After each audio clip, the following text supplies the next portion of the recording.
Surligne en jaune les adjectifs, attributs et leur sujet. La surprise devint générale. Dans cette phrase, le sujet, c'est la surprise. On a affaire ici au verbe devenir. Devenir, c'est un verbe d'état. On peut dire la surprise est générale. On va trouver derrière devenir un attribut du sujet. Et ici, cet attribut du sujet, c'est général. C'est un adjectif qui se rapporte à la surprise. On le passe en jaune.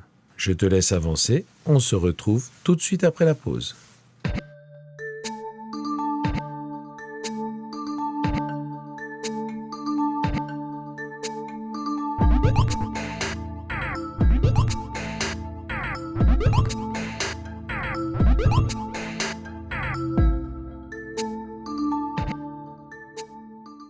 De grands édifices s'élevaient vers moi. Dans cette phrase, on a un adjectif, grand, et cet adjectif, il est dans le sujet. Et si l'adjectif est dans le sujet, il n'est pas attribut du sujet. Il n'avait rien à surligner dans cette phrase-là. Des voix lointaines étaient de plus en plus nettes.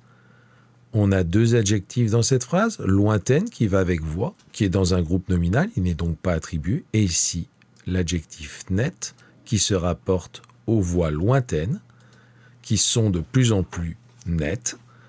On a ici un adjectif, attribut du sujet. Et on voit ici le verbe être, verbe d'état. Cette créature avait l'air douce et docile. Ici, deux adjectifs, douce et docile, qui se rapportent à la créature. La créature, c'est le sujet de la phrase. Ici, on a le sujet, deux attributs du sujet, douce et docile. Et ici, une expression verbale, avait l'air.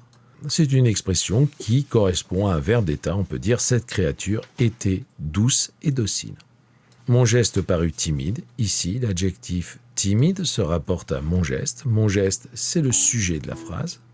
Ici, on a un verbe d'état, paru, c'est le verbe paraître.